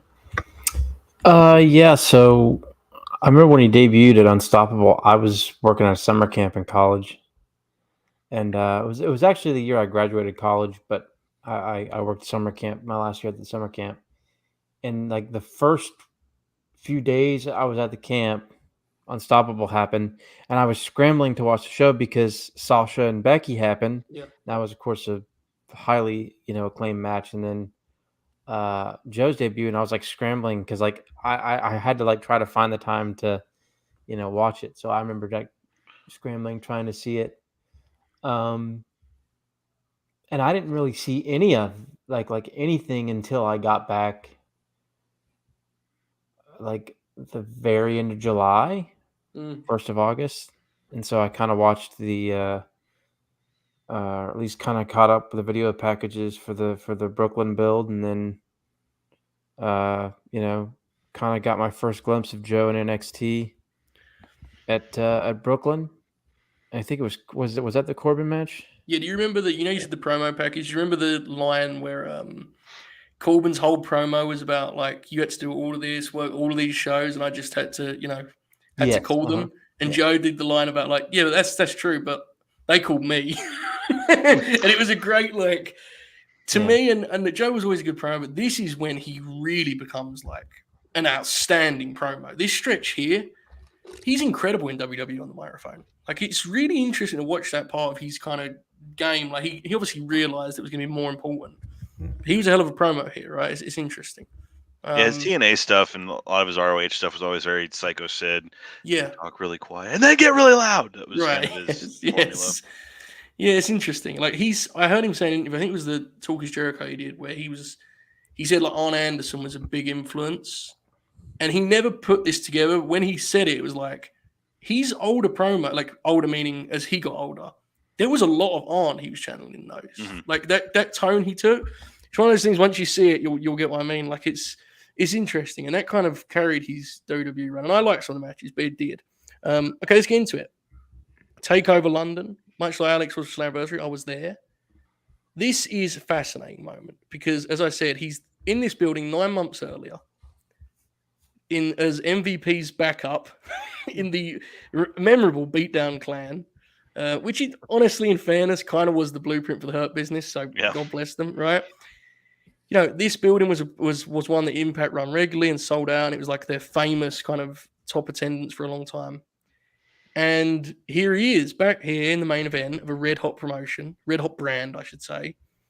And they had this whole setup with the Dusty Cup, and it was very kind of acclaimed at the time the way they built this match, right? Because Joe did the classic heel thing of like he was kind of reasonable, and he was convinced he was right, and he pulled it off perfectly. It was tremendous the way they set this thing up. Great atmosphere, memorable night. Oracle, you said to me on, was it Thursday? Last Thursday after the historical Oracle, you said to me, that match is a lot better than I remembered. And when I saw it, I could co-sign. Speak to this one, pal. This is quite the scene. Yeah, this match is incredible. Like, this was like fucking great, man. I remember liking the Balor matches. Right. Like, I remember not loving the cage match, but like I remember liking this and Dallas. I didn't remember liking it this much. Joe has like explosiveness and the intensity and the energy and the physicality and the timing and the like. This is the best he had to have looked in like 8 years. He was incredible in this. Balor was good, although he came out in the demon, get up and work like Finn Balor, which is always hilarious. But like, I couldn't believe how good it was. I mean, obviously Joe, helped out being there in the crowd, being loud and screaming and, famously loud at wrestling events. Yes, Joe Holbert was really, really audible. Right. But this ruled, man. I couldn't believe how good this was. Just a great match, great main event.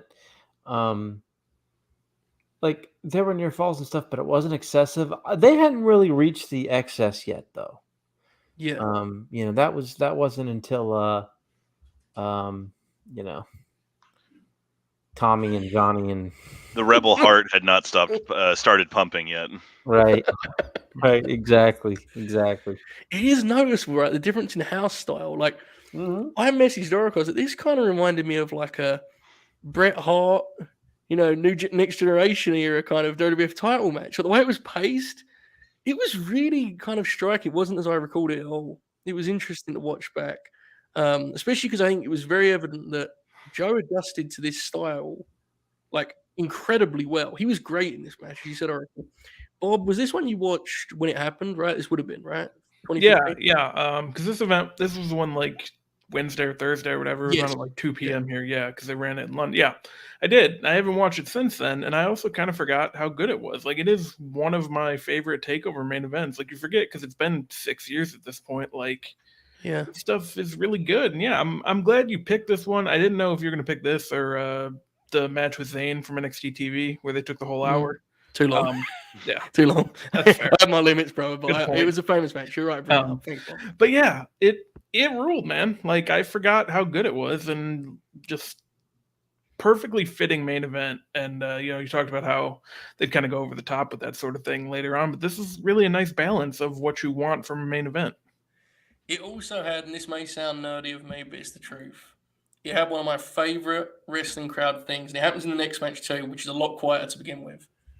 That point in the halfway of a big time title match where the crowd goes, I want to see a fucking title change, man. And the Joe chant starts suddenly like a right. Because at the start, the crowd, Goblet, they're fully on the babyface's side, bro. Finn's over huge. And as it goes on, people are they would like to see a title change, which eventually happened at a house show, which is hilarious. Alex, where are you at on this one? Finn and Joe won. So, like, the demon isn't my jam per se. Like, it was cool the first few times, but I am like unapologetically an unapologetic fan, of the 2 times the demon had a gimmick. So Finn's gimmick had a gimmick. So here he's Jack the Ripper. The demon is Jack the Ripper, and then at the Dallas one he was Leatherface, which was like the coolest thing ever. Yes. But to Oracle's point, it kind of seems pointless aside from getting the crowd like, it's the demon because he just works the match like Finn Balor. Like, I think he's only ever been the demon once and killed someone. Like, when he was the demon, he killed Lashley, which is funny. But they say there's 10,000 people here. Were there 10,000 people there, Joe? I would say, because I think the capacity for wrestling, whatever the capacity is, it was full. Now, the thing I will say is, because it sold out real quick, but to what I think you're suggesting, the lighting for this event was fascinating to watch on TV because it was like old school, right? Like they had the full. It was blacked out. It was weird. Yeah, I believe it was full. I'm pretty sure. Yeah, crowd makes it. It's a good match. Like for me, it took me a little bit to get into it, but man, when it gets to the second half, it goes into overdrive. Like the gear it gets into towards the end, like when Finn does that double stomp while Joe's standing, I yelled at the TV. I'd forgotten about that. It's a match I'd seen before. I just kind of forgot about, and made Joe just look like a fucking monster because he takes 3 of those shotgun drop kicks and he just like screams and runs at Finn. It's all the kind of goofy shit that I live for in wrestling. Unfortunately, more than anything, I found myself just analyzing this from the perspective of like, man, it wasn't sustainable, but wasn't NXT fucking awesome for a few years? And just thinking of how this is just like what you said. This is a classic style pro wrestling main event for a title. And it's just, it was what, 7 years ago, and we're so far away from having matches like this now in the main event spots.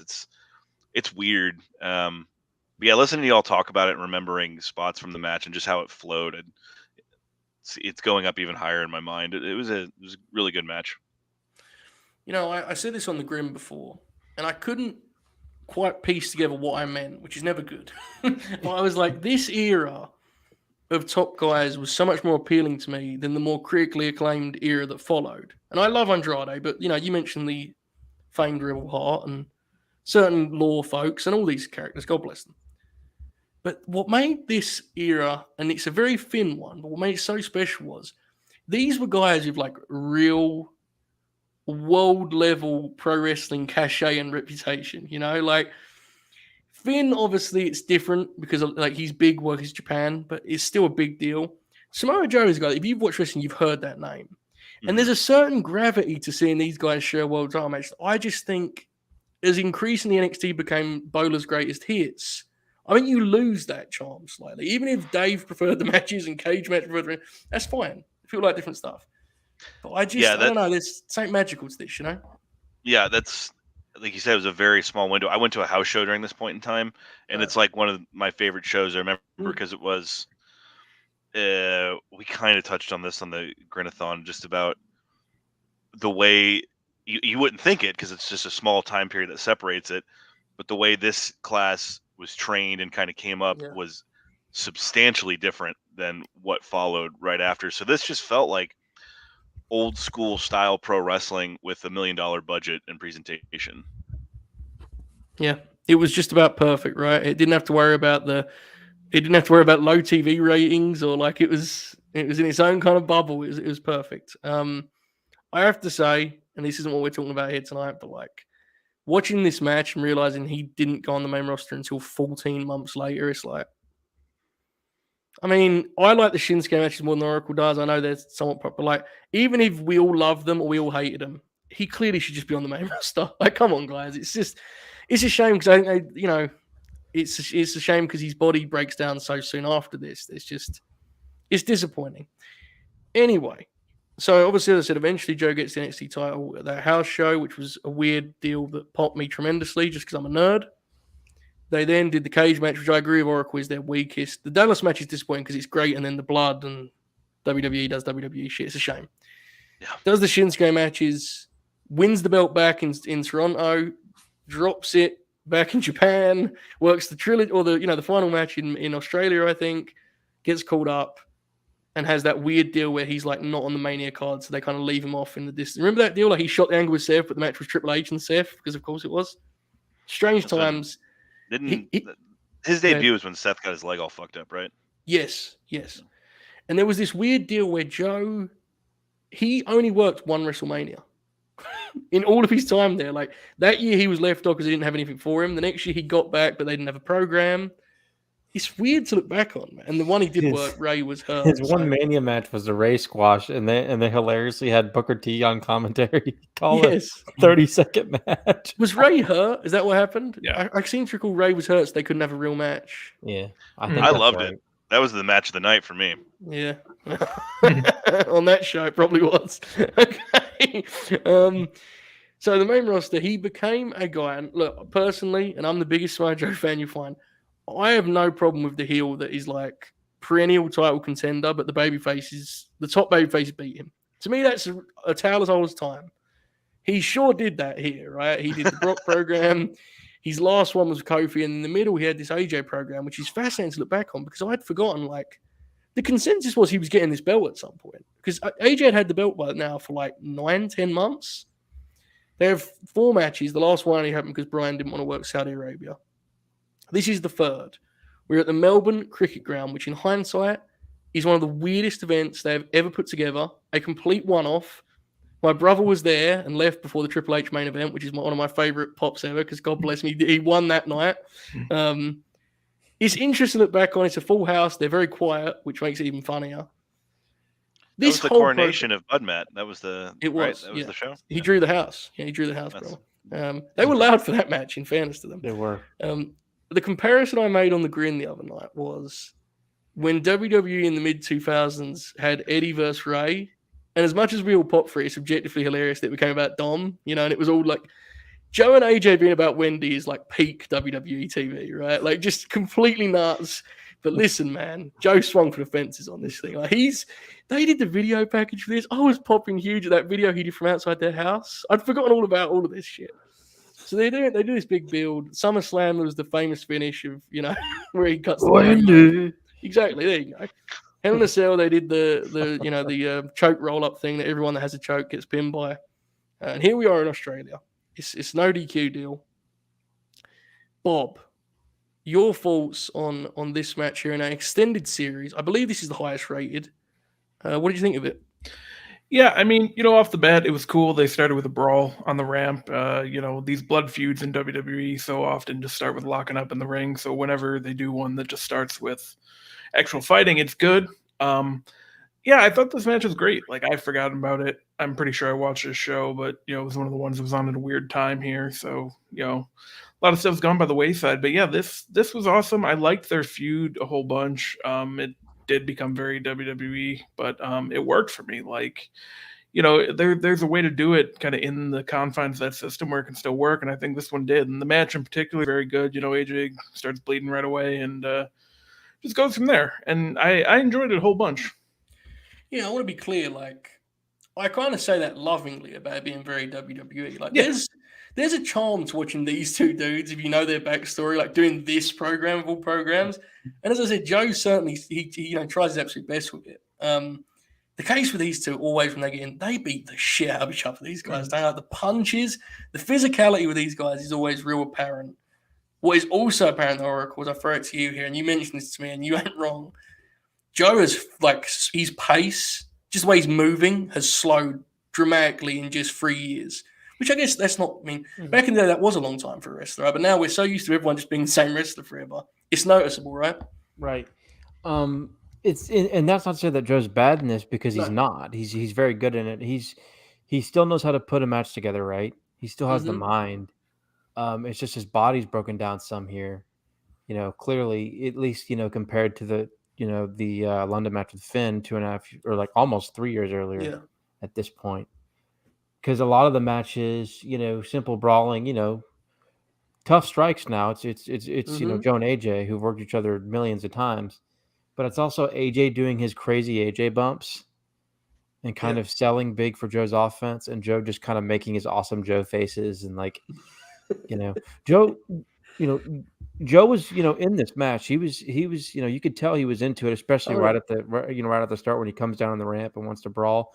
Joe wanted to have a good match, and they did. His body's just not the same here. But he and AJ are kind of like, they've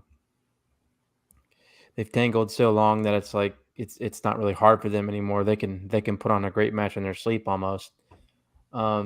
This was really, really good. Funny story about this show. I took off 3 days of work, a day of work, so I could get up at 4 a.m. and watch this show live, and I did that. So this was peak Oracle obsessive with WWE. All for Bud Matt. Yep. This had all kinds of weird stuff on the show. It had the Bellas and Ronda versus the Riot Squad. Becky and do. Charlotte was on this show.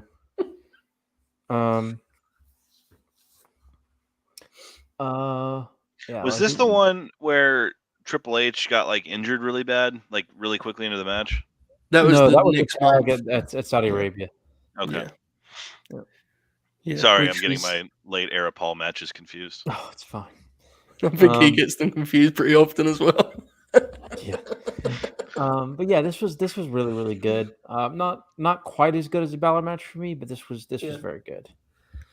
I will say I agree with you totally that Joe is into it. I was really disappointed at the audience's lack of investment. They didn't seem to give a shit about this thing. Yeah, that was a bit of a bummer for sure. Do we know why? Because it wasn't late in the show. It was like in the middle. Was it not late in the show? I might just made that up. Maybe it was. Let me. I don't know. I could look up the card here, but There's some crowds that just come to sit on their hands, man. You would think like an international show that's never gotten like a huge pay-per-view like that before would be going ape shit the whole time, but because it was noticeable, there was just no heat, and as it went on, they kind of, you could, as I said earlier, you could tell people wanted Joe to win a little bit because they just want to see a title change. But it was interesting. Alex, what did you think of this one? A famous rival. I'm sure you've seen these two wrestle many, many times, like we all have. What did you think of their entry here in Melbourne? Yeah, I'm gonna go against the grain. I didn't think this was particularly good. When I was taking notes, I wrote, "This is not good." Right as the crowd started chanting, "This is awesome," and I was like, "Well, I'm out of touch." But it's yeah, just having seen some of the stuff they're capable of, and I think that's more on me than necessarily commenting on this match. It's just like I know what I've seen, and Joe, like, I watched these backwards. I had the order reversed, so I watched this before the Finn match, and man, did that hit home! How in 3 years, how slowed down his pace became. But there was still some cool stuff in it. I did find myself just kind of thinking of like Joe, being where he's at in this, and then AJ's as good as he ever is, and how like just the way that dude takes everything. The fact that dude's never had a major surgery or injury in his career is ridiculous. That's one of my main takeaways. The other was that Joe did the island driver at one point in the match, which I always pop for because he doesn't do it all the time.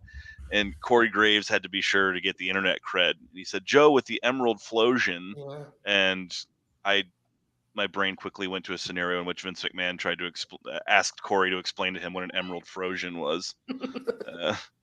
But yeah, and then in the end, it just becomes the AJ's so violent, and there was a really cool counter to his calf crusher. Sorry, guys.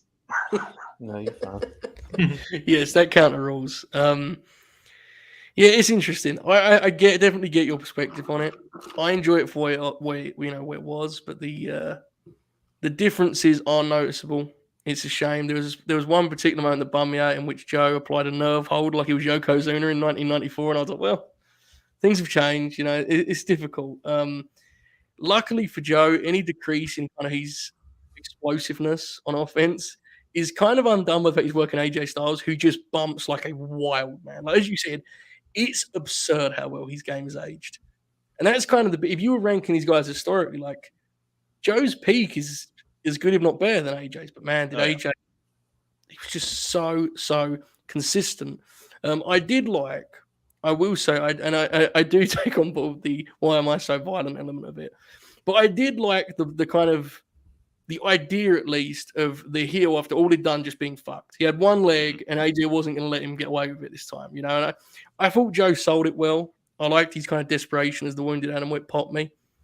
Him being so creative when he get in the choke was good. I really, really like the match, but its pace.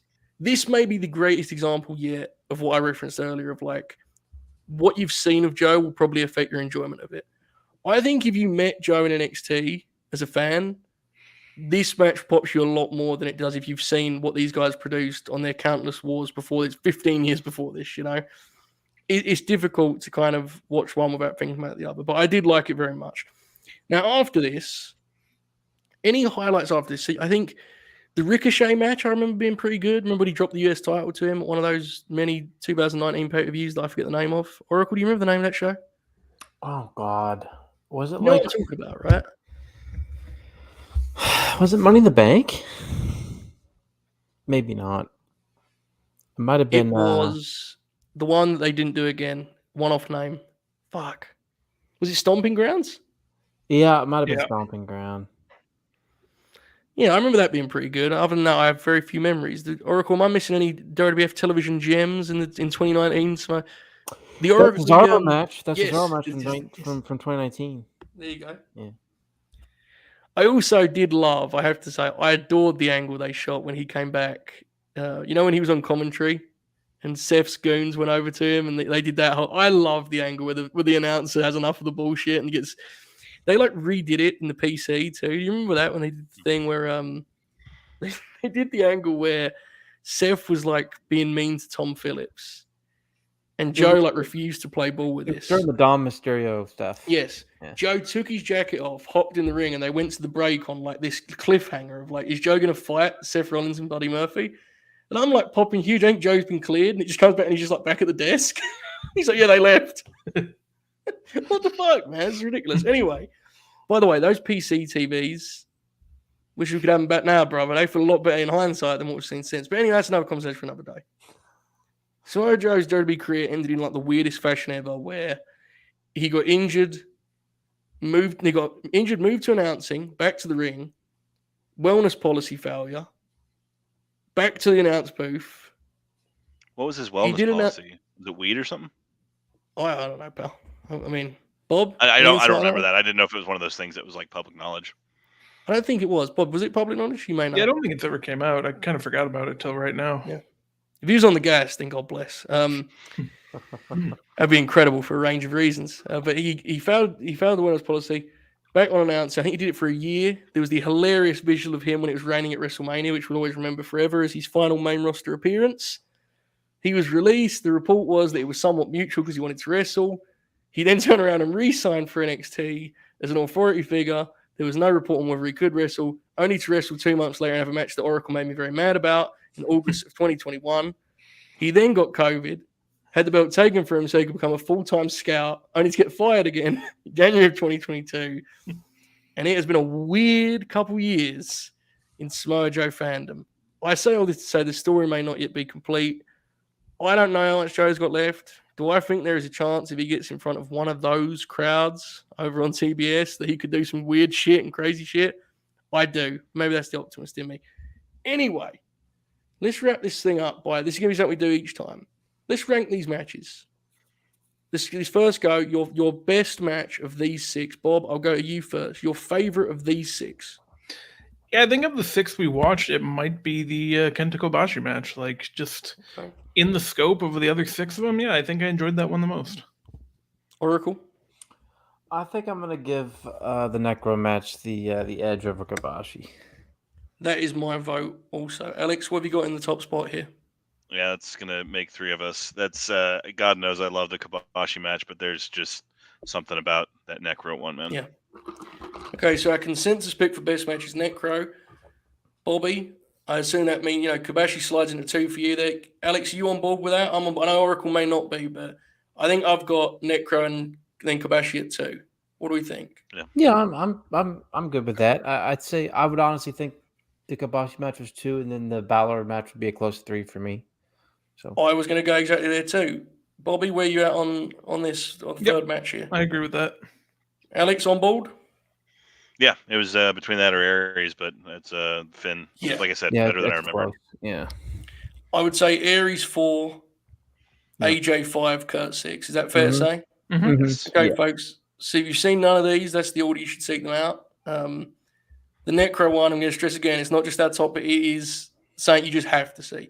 Good question here from Demon Grin, whose identity was greatly speculated upon on Friday night. We'll not get into that here. He says, dream opponent you wish Prime Joe could have faced but never worked out. So I'm going to cheat a little bit because while that's a great question, it's so difficult to get timeline. I'm going to just go full-time machine here, okay? Mm-hmm. Just give me like 2005 Samoa Joe, I can take him wherever.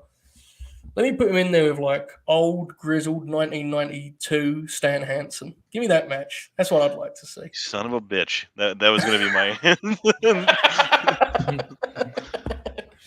Fair. Okay, what else we got here? Oracle, you look deep in thought there, pal. I'm thinking Joe and Vader between like Hmm. 91 and 95, somewhere in there. Man, Yeah, give that's me Joe working, Joe's heel, big monster heel, with like 93, 94 babyface Flair. There you go. Taking that Vader archetype and slightly, yeah, that'd be interesting. What would be really funny is Flair would want him to do a 60-minute draw, and you'd have to, as Booker, you'd have to figure that out among them because that'd be a motivation of Flair's, I sense. Oh yeah. Bob, you got any answers for this one, pal? Yeah, I think it's still Brock. I know they ran it, but like if you get it in a time where they're both kind of at the top of their game, it's obviously going to be a lot better than what we saw. Well, I can tell you one thing for sure. I'll be making the flight next WrestleMania weekend when it's Suzuki and Samoa Joe at some shitty show that I don't want to see anything else on. I'll be there for that one. So crazy things can happen, man. I don't know what's up next. Okay, we're gonna do this once a month, folks. Now the panel may rotate. I do not know. Alex, of course, you're always welcome here on the Grin Grappler. This has been tremendous. I'm now going to tell you guys the 4 candidates for April. Then we're going to go around the room and decide which one we would most prefer. The fans are going to vote. We'll try our best to lean them whatever direction you'd like. We have the following 4 names: Rowdy, Roddy, Piper. Now, this one interests me because Oracle said before there's a lot of blind spots there for you, right? Now, if there's blind spots for you, Bob and I, we're going in without any eyes, bro. It's going to be interesting. The Natural, Dustin Rhodes, who had one of Oracle's favorite TV matches of the year about a week ago. We have Randy Orton, as Oracle referenced earlier, and his most famous rival, who he very seldom had good matches with, John Cena. 4 big names, right? Now, Bob, I got you first. If you could decide which one of those gets the win here, which way are you going? Honestly, I think I would want to see Piper just because, I've never seen any of his stuff. Like my knowledge of him is basically like some of the WCW stuff, and then his second run when he came back after WrestleMania 19, which is nothing. So I'd probably go with him. Of those 4, that's probably who I'd like to see win the most. My question is, if Piper wins, do we have the balls to make the WCW stuff one of the acts of his career? Do we just pretend it didn't happen? Please. Just the Flair match, and I don't know. We could do Starcade. Or we like that match, right? That's Yeah, fine. Hogan and Flair. Hogan, Starcade, and then Flair Bash on the Beach. I think so, yeah. Like I remember hilarious he heel wrestled Flair. match. That's awesome. Yeah, they had like a heel match. They both kept trying to cheat. It was actually quite fun. Oracle, what's your selection here for April? Your ideal It'd probably be Dustin Rhodes. And we talked about it. It'd be very difficult. It's going to be very difficult to space his shit out. But if he wins, we'll see. I know I joked about Randy Orton, and I would pop if Randy Orton won the vote. But it's definitely Dustin Rhodes. Yeah, it's the same for me. He's the most interesting from the Axe point of view because there is genuine lines you can draw, whereas some of these guys is a bit more difficult. Alex, what way are you leaning here on this one? Yeah, I mean, Cena's got a great catalog, but just what the concept is here, I think Dustin's one too. It would be the top one.